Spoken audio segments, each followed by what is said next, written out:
Tentation.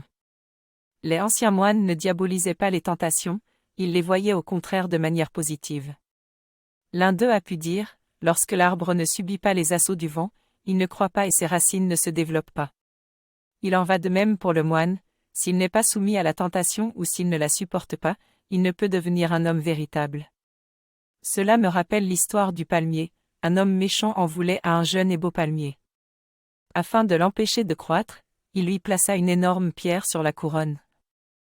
Mais des années plus tard, il dut se rendre compte que ce palmier était devenu plus grand et plus beau que tous les autres alentours.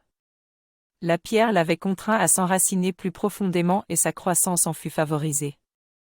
La présence de la pierre avait constitué un véritable défi pour le palmier. Les tentations constituent de même un défi que le moine doit relever.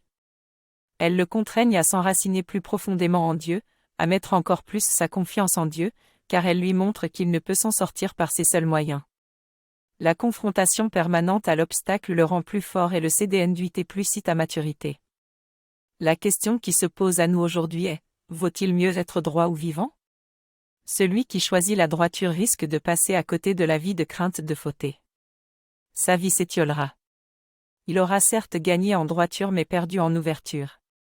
Compter avec la tentation, considérer qu'elle fait partie de la vie nous rend plus humains ou, comme le disent les moines, plus humbles. Nous sommes donc à tout moment vulnérables et nous ne pouvons jamais dire que nous sommes au-dessus des tentations, que la haine ou la jalousie ne saurait nous atteindre. Qui prétend qu'il ne trompera jamais sa femme ou sa compagne méconnaît son cœur. Prendre en compte la tentation nous rend plus vigilants.